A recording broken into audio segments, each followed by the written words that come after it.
Hello guys, welcome to my brand new video series.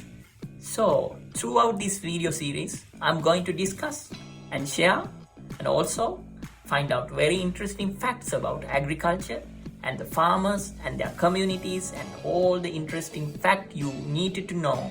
So today we are going to talk about the farmer and how much we have reached to the farmer, how much we know about the farmer. So can you guess the farmers and the communities, how would their mind will be work when it comes to the new knowledge and innovation, sometimes entrepreneurship, those kind of aspects? How would they react? How would they react when we are taking some new knowledge, when we are taking new concepts? So I have seen some people talking about very big ideas and the philosophies and the development projects. So the gap is still there.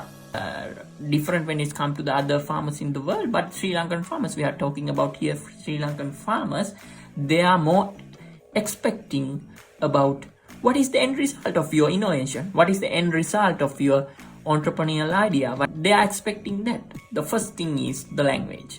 The active listening is the key. If you don't listen to the farmer, you will be never deliver your project or your idea towards them. If you never listen to the farmer really carefully, you will be failed. The active listening is the foundation of building trust between farmer and the researcher. Whatever the education qualification you hold, the language should be in their way.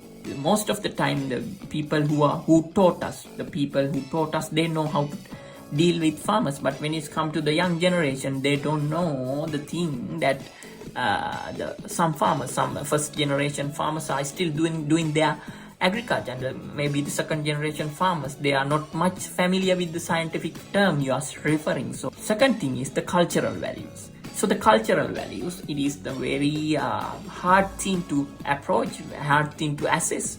So the why it is hard when we are talking about the cultural values. So what is that?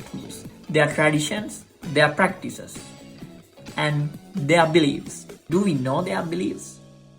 Do we know their tradition? Do we know their practices?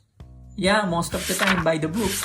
Let me tell you the hardest part now. So, how we approach these farmers, how we approach the communities and understand their values.